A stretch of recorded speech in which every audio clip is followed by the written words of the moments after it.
What's up, motherfucker? I'm just playing. Hey, how y'all doing? I'm gonna do a video on like people that you should be skilling up, right? Because that's the hugest problem right now is that nobody can get skill up stones. So with your very limited amount of stones, people are like, "Oh my god, do I want to use the stones on this guy or should I use them over here?" Because it's just like if you use them, they're gone, and you have to wait a full ass month to get some more again. Unless hopefully this Drobot episode dungeon will give us some skill up stones and they'll make it easier for us to get a couple. So I'm going to like point out things that would be worth getting for skill ups and point out things that probably are not as worth it as others. So first of all, we'll go ahead and go to Chain because he has two examples. If you scroll all the way down, if mana consumption is reduced, that is definitely worth a skill up. If like 6 mana down to 5 for an AoE, that's perfect.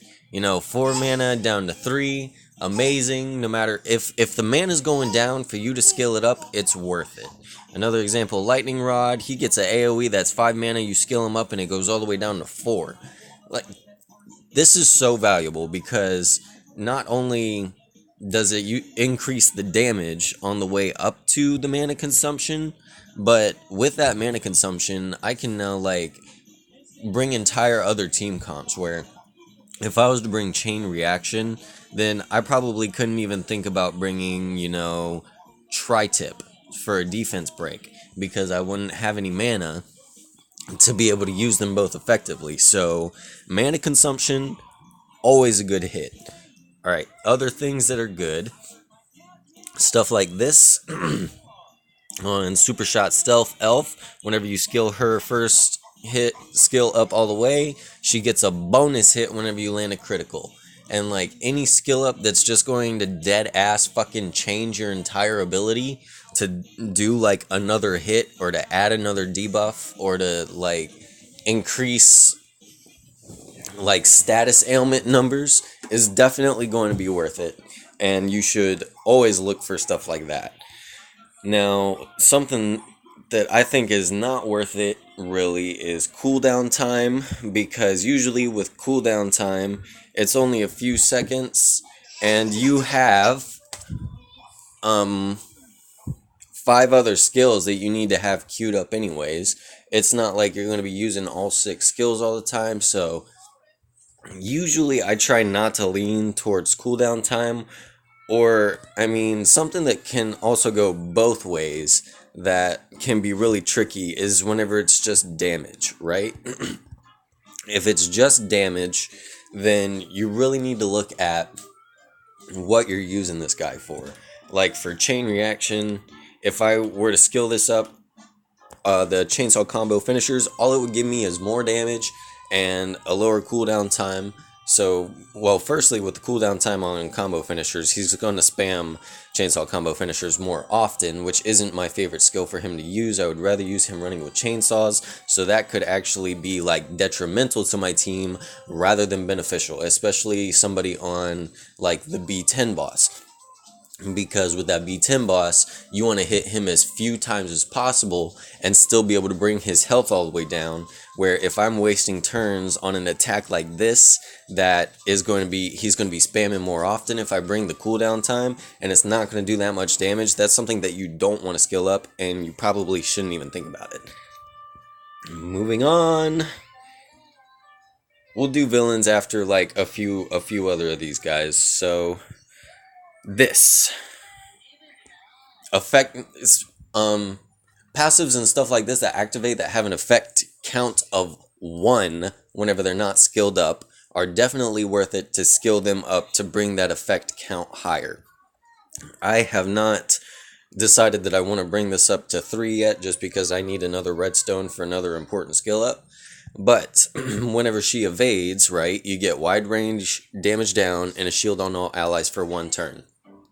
It doesn't really help you out that much, especially assuming that she evades and you get the shield buff and all your buffs, and then on the next attack she doesn't evade, so it won't proc again, and then you lose all your buffs. and you're out of your buffs for a couple turns. So it's worth it to pump in some effect count to make sure that if she doesn't evade, that you'll still have, buffs. Something else that could possibly be worth skilling up is skills with heal power. Now this is 25% heal power. Now something to look at in stuff like this is not a lot of stuff increases your heals, right?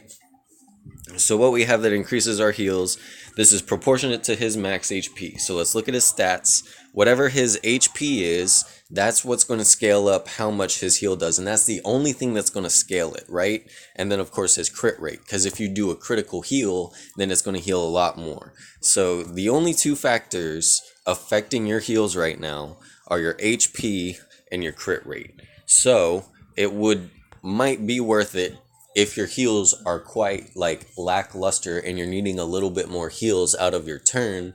It could be worth it to upgrade your heal power in that sense. Now, stuff like effect accuracy, I would definitely not recommend skilling up. Why? Because you have runes with set effects that increase your effect accuracy.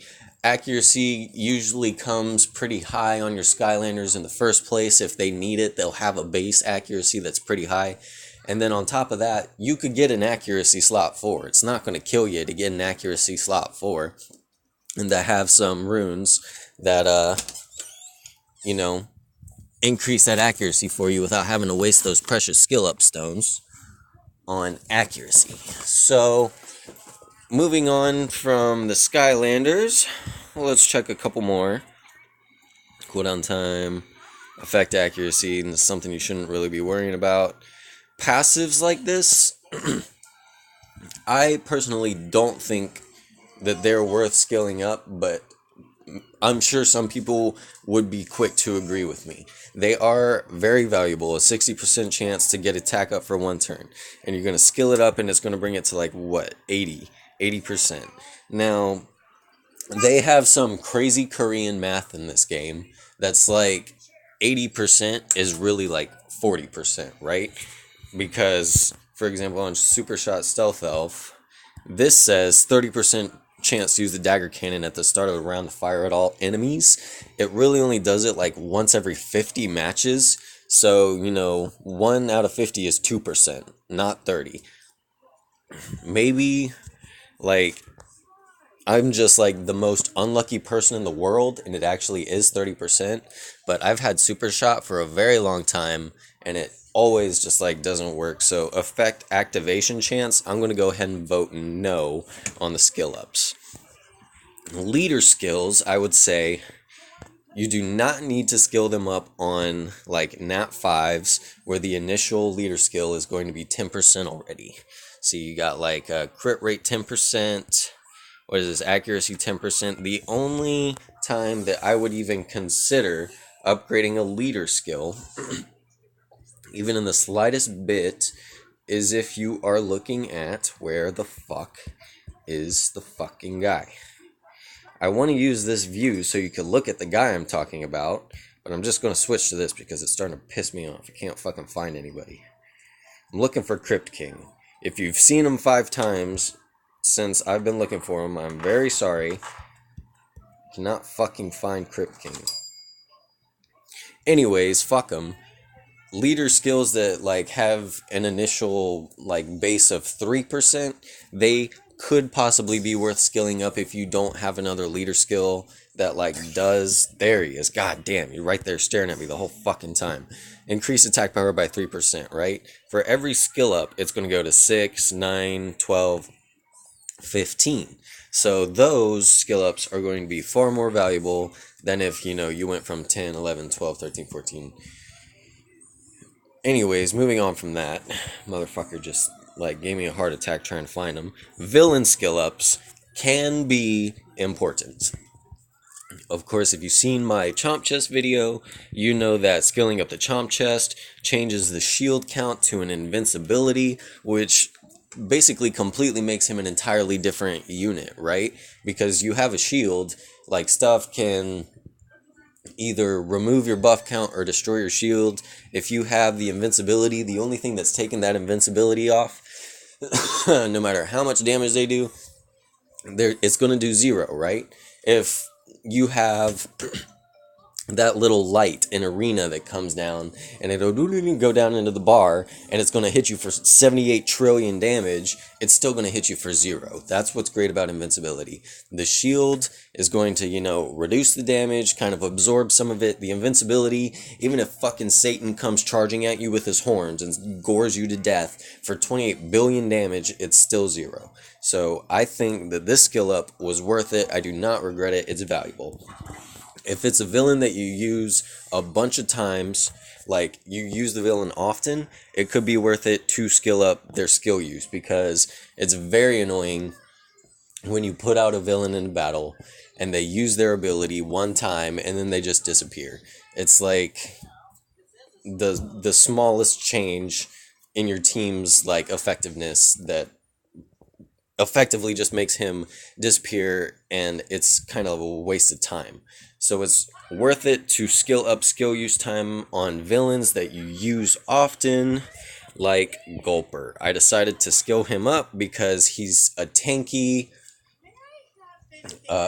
villain that pulls aggro, right? So if he attacks and he pulls aggro, then they are going to attack him. You want them to attack him as many times as possible. The defense buff only lasts for 1 turn until you skill him up. So if somebody gets hit or you get an AoE, it completely wipes out the debuff. You want to be able to use that maybe a couple more times to make sure they pull aggro. More than that, and you keep a defense buff up. Because before I skilled him up, it was very common for me to summon him into battle, use his ability, and then they would use an AoE. And they would either not kill him, or they would kill him and then go for someone else. Whenever I put up his skill use time, now he can have the defense buff up on my team more. He can sit and tank more hits. He can have focus aggro more times. Instead of just using it for the second time and disappearing into nothingness, he'll stay on the battlefield a little bit more. Someone that I think would be very, very worth skilling up is Chef Pepperjack, just because this turns 1 explode count into 2 explode counts and a crit rate buff on all your allies. If you were to skill up his skill use time, that's 6 bombs you could get on these guys from him. And the problem with him, of course, is he has kind of a low accuracy. Enemies have kind of a high resistance, but that can be worked around. All you got to do is bring effect resistance down to the boss, right? And he'll start landing more bombs. So that could totally be worth it. He'll attack, put on 2 bombs, attack, put on 2 bombs, attack, put on 2 bombs. You got 6 bombs. That's just from your villain, right? If you can picture a villain with 10 bombs on him, he's the one that's going to make stuff like that happen. Alright, y'all. Well, I think I pretty much covered most of it. If I didn't, I'm sorry. Skill ups are so rare. I just kind of wanted to point out to you a couple things that they could be worth it to be used on, because I always see in chat, I always see in guild people asking should I use my skill ups? Should I use this? Should I just save them? If you don't know, just save them, right? It's not like they're just going to disappear forever. They're not limited. So thank you for watching, and have a good day.